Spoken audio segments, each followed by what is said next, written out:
మాజీ ఎమ్మెల్యే మైనంపల్లి హనుమంతరావు బోధనలో ప్రాచీన చక్రేశ్వర స్వామి ఆలయంలో ప్రత్యేక పూజలు అభిషేకాలు నిర్వహించారు.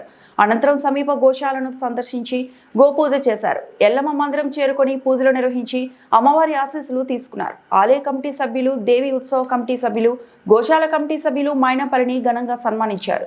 బోధన మాజీ మున్సిపల్ చైర్మన్ పద్మా శరత్ రెడ్డి కుటుంబాన్ని వారి నివాసంలో కలిశారు. ఈ సందర్భంగా మైనంపల్లి మాట్లాడుతూ చక్రేశ్వర స్వామి ఆలయం గొప్ప చరిత్రను కలిగి ఉందని, సామూహిక సహకారంతో అభివృద్ధి అవసరమన్నారు. ఆలయ ప్రాంగణం దైనందిన భక్తులకు అనుకూలంగా మారేలా కృషి చేస్తామన్నారు. ప్రజలకు దసరా శుభాకాంక్షలు తెలియజేశారు. ఈ పర్యటనలో మైనంపల్లి కుటుంబ సభ్యులు, బంధుమిత్రులు, పలువురు ప్రముఖులు హాజరయ్యారు.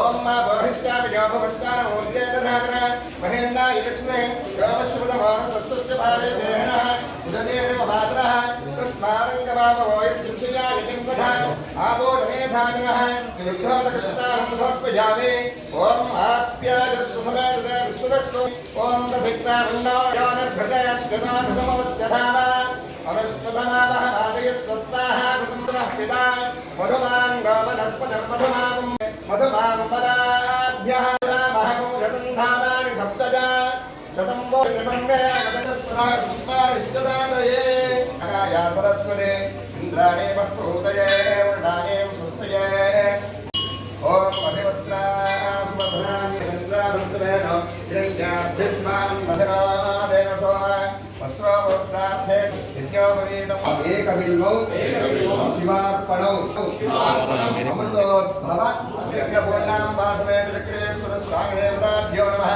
धूपोजं बदरिक्तां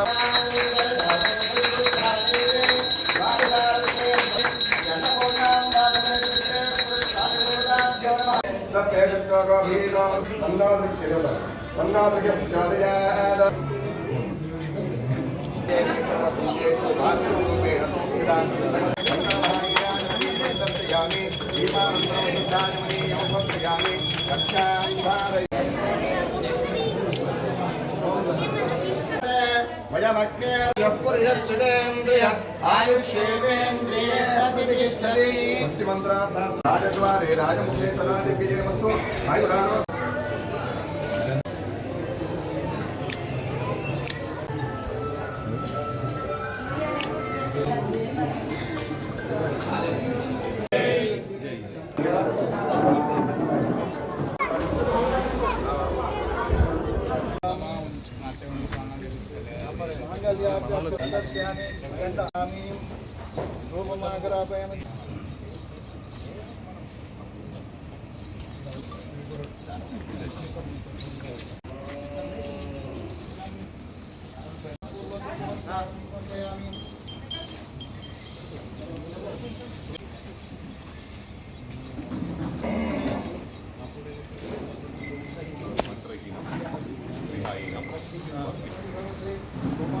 महाधने धनमेश्वरां देवी सर्वकाम्यार्थिसिद्धे पुत्रपौत्रमां चन्द्राभां लक्ष्मीमीशानां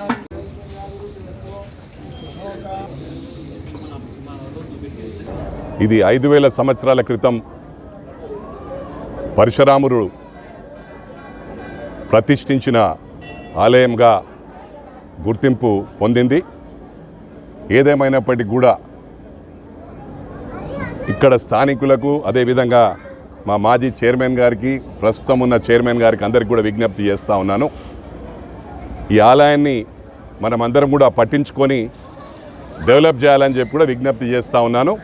మరి అదేవిధంగా నవరాత్రుల ప్రజలందరికీ కూడా నవరాత్రుల శుభాకాంక్షలు, అదేవిధంగా దసరా శుభాకాంక్షలు తెలియజేస్తూ ఉన్నాను. పత్రికా సోదరులకు, ఎలక్ట్రానిక్ మీడియా సోదరులకు కూడా పేరు పేరున శుభాకాంక్షలు. Thank you. మరిన్ని అప్డేట్స్ కోసం మా ఛానల్ని సబ్స్క్రైబ్ చేయండి.